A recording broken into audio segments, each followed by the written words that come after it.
Do you want to know?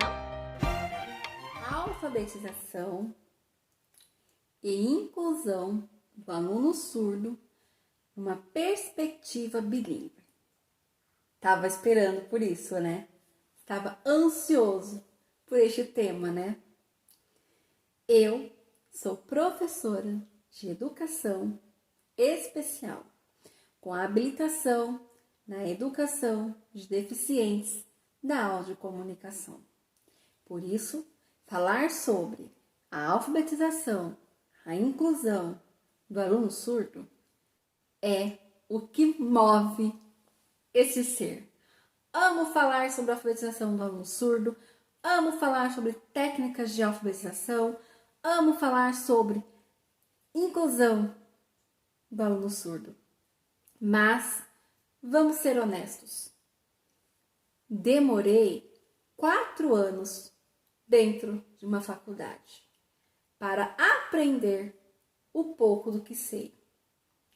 Atuo com surdos desde o ano 2000, atuando com crianças surdas, trabalhando, conhecendo, tendo vivência, errando, aprendendo, experimentando e acertando. Então, não vou conseguir passar para você tudo isso aqui num curso básico. Não é uma receita de bolo. Não é.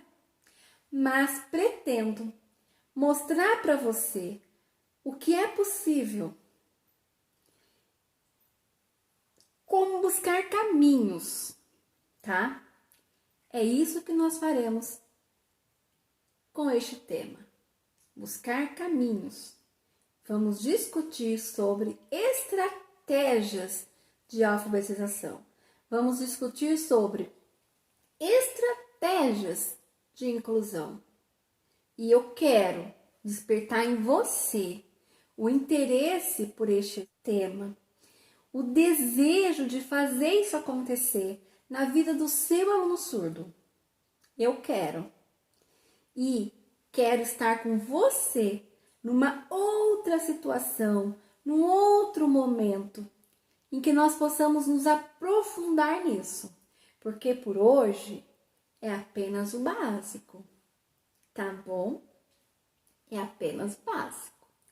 Aí você olha para mim e fala: sou motorista de Uber.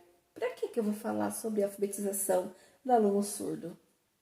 Aí você olha para mim e fala: sou manicure. Estou aprendendo Libras para poder atender minhas clientes surdas. Ou sou dona de casa. Estou aprendendo Libras porque eu quero ampliar os horizontes. Tá bom. Você não é professor? Ótimo. Fica aqui até o final que você vai entender que isso é importante para você tanto quanto é importante para o professor. Certo? E se você é professor, aceita o meu convite. Vem comigo. Vamos mergulhar um pouquinho nas águas rasas deste conteúdo. Bora!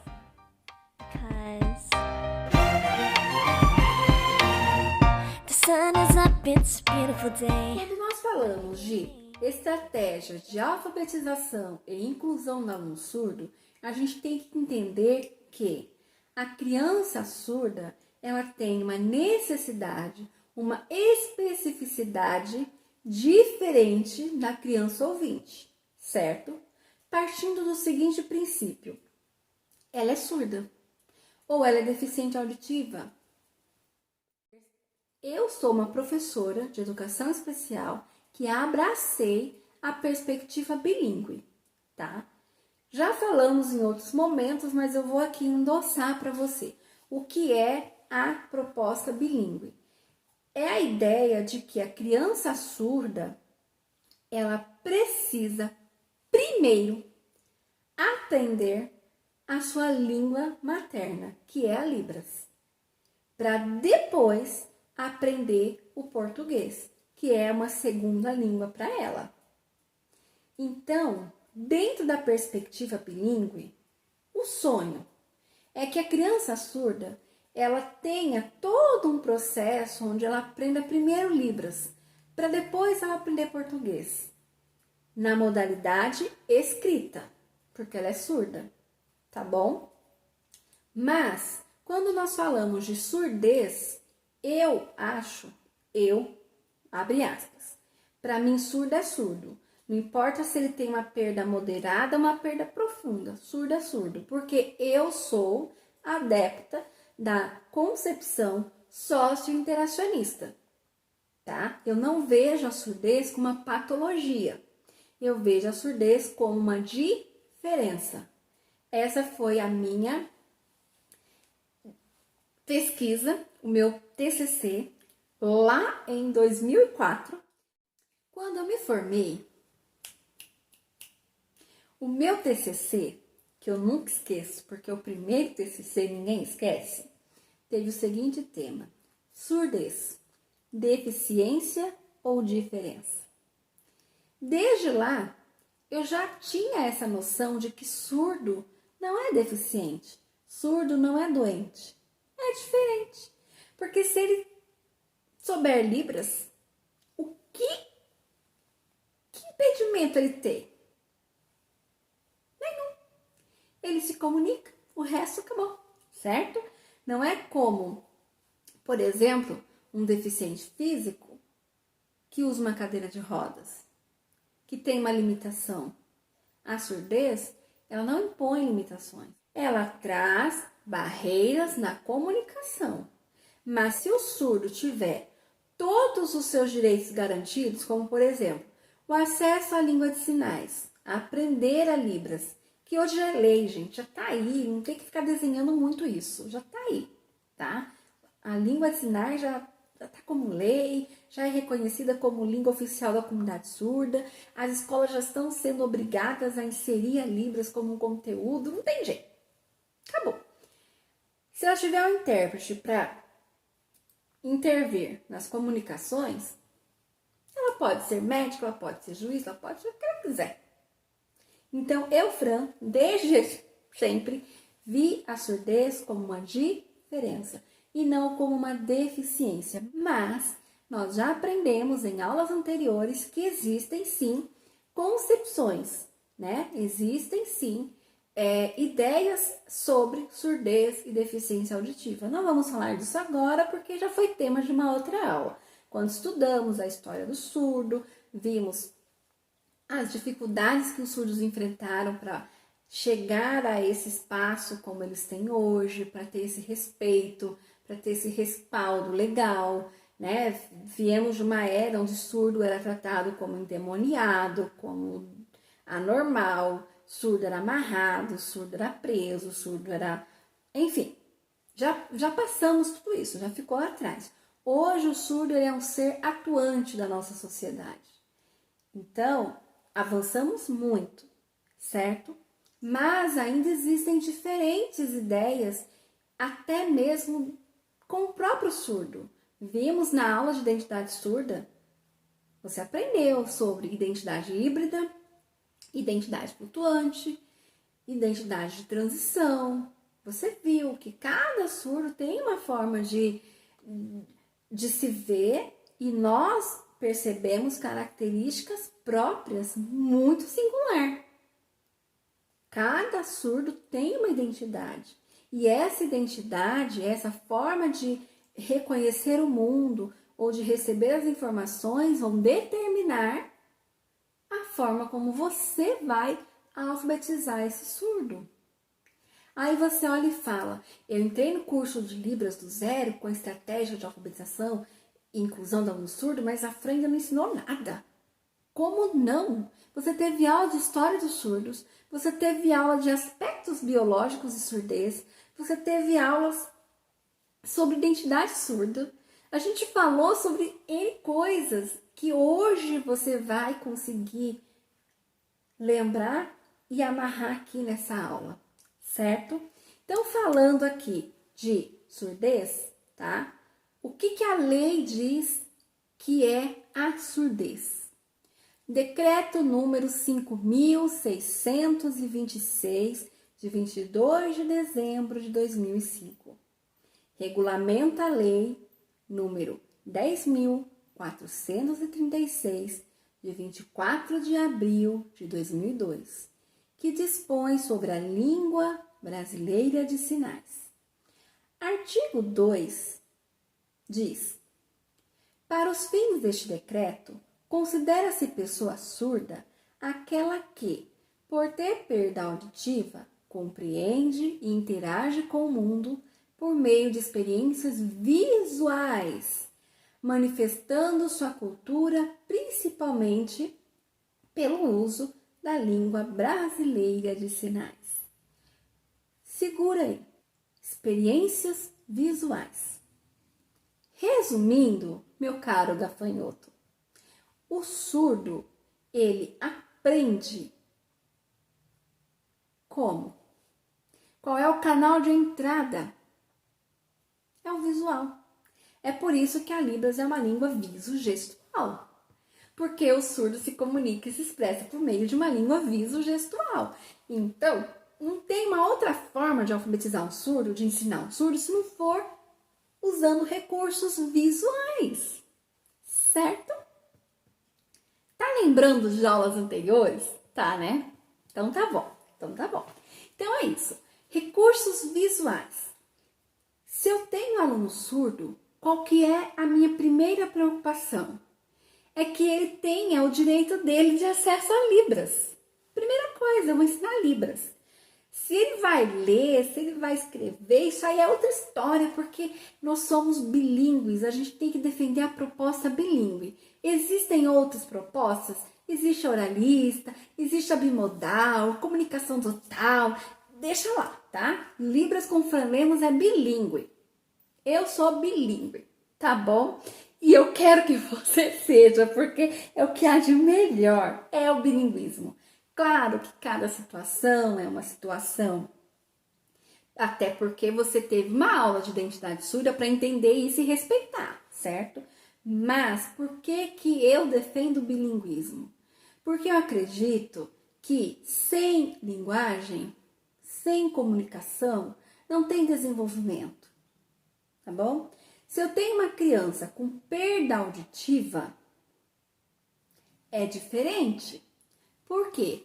Porque o parágrafo único dessa lei diz o seguinte: considera-se deficiência auditiva a perda bilateral, parcial ou total de 41 decibéis ou mais. Ou seja, a pessoa, neste enquadramento aqui, que é deficiente auditivo, ele tem um resíduo auditivo. Então, para essa criança ser estimulada oralmente é um ganho. Não que para um surdo não seja, mas para um surdo a prioridade tem que ser a Libras. Se ele tiver o desejo, se ele manifestar o desejo de aprender a fazer leitura labial e de oralizar, ok. Mas eu não posso insistir que ele fale porque todo mundo fala. Não, ele é surdo. O que é dele de direito? Comunicação visogestual, Libras. Agora, se ele tem um resíduo auditivo, se ele quer se expressar oralmente, bora lá, tá bom? Então, vamos separar bem as coisas. A criança que tem perda auditiva, eu vou alfabetizar de uma forma diferente. Muitos dos casos, uma perda auditiva, ela não necessariamente requer que ela tenha o domínio da Libras. Ela pode se desenvolver, ela pode se virar oralmente. Diferente de quem tem uma perda total. Que todas as informações, elas são recebidas visualmente. E todo pensamento e linguagem é expresso manualmente, corporalmente. É diferente. Então, vamos aqui nos atentar à criança surda, a criança que tem uma surdez profunda. Vamos direcionar o nosso trabalho, a nossa reflexão para essa criança. Em outro momento da vida, a gente fala um pouquinho da perda auditiva leve, moderada, que nós já vimos na nossa aula anterior, bem lá no comecinho, que sim, uma perda auditiva traz prejuízo, sim, no desenvolvimento da linguagem e da escrita, tá bom? A gente já viu isso. Para relembrar, antes de nos aprofundar na surdez, vamos dar aqui uma olhada na tabela, tá? Neste gráfico, para você compreender por que o professor tem que estar atento às perdas auditivas e como ela interfere na aquisição da leitura e da escrita. Vamos lá? Olha só essa tabelinha, gente, que bacana. Grau de surdez. Uma criança que tem uma perda auditiva de 10 decibéis, tá? A audição normal, ela vai até 100 decibéis, ok? Então, se você tem uma perda de 10 decibéis, você não vai ouvir uma folha balançando, você não vai ouvir ali sons bem leves, bem suaves. Ela nunca vai saber que a folha faz barulho enquanto balança. E talvez ela reflita isso na sua escrita. Ela é surda? Não. É uma perda de 10 a 20 decibéis. Uma criança com uma perda de 10 a 20 decibéis, ela não vai saber que a torneira lá no banheiro está pingando, porque ela não escuta a torneira pingando, tá? Se você cochichar na orelha dela, ela não vai absorver essa informação, porque ela tem uma perda leve de até 20 decibéis. Ela não vai ouvir o passarinho cantando. Talvez ela nem saiba que o passarinho, quando canta, emite som, porque ela não escuta esse som. E na escrita, professor? É aquela criança que vai escrever vaca para vaca e vaca para vaca, ou vice-versa. Ela vai ter trocas nessas letras, F e V, certo? Ali, olha, nos sons de P e B, ela não vai conseguir identificar quando você disser, escreve aí, pomba. Pomba ou bomba? Qual dos dois? Eu não entendi. Entendeu? Então, erros na escrita sugerem uma perda auditiva. É regra? Toda criança que escreve errado é surdo? Tem perda auditiva? Não. Mas o professor tem que ter esse olhar atento, essa atenção diferenciada, esse olhar apurado, tá bom? Então, olha só. É perda auditiva de 30, 40 decibéis. Não é muito, por assim dizer. Ele vai se virar, mas ele vai se perder na escrita de palavras com N, com M, com E, com O, vai fazer uma bagunça. T, D, S, Z, entendeu? Então, assim, a criança que tem uma perda auditiva, ela precisa de um olhar diferenciado? Precisa. Mas, neste momento, eu quero me focar onde? Nessa criança, olha lá, que tem a perda de 70 decibéis para baixo. Por quê? Porque essa criança, ela só vai ouvir sons altos, como uma bomba, uma furadeira, um caminhão, um telefone tocando. Os sons acima de 70, talvez um latido de um cachorro, um neném chorando, ela não vai ouvir. Logo, qual que é mais ou menos a frequência da fala humana? Entendeu?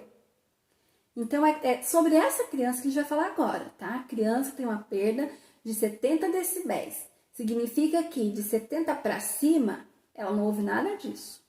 Ou, principalmente, a criança que tem lá uma perda de 100 decibéis, tá bom? Essa criança só vai ouvir barulhos extremamente estridentes. Vai se apoiar ali na vibração, muitas vezes, na vibração do som. É dessa criança que nós vamos falar. Resumindo aqui, nós vamos falar sobre surdez, tá? Surdez no sentido literal. A criança é surda. Vamos falar sobre estratégia de alfabetização da criança surda. Mas agora, não. Agora você vai parar, vai beber uma água, que eu te encontro na próxima aula. Tá bom? Até a próxima!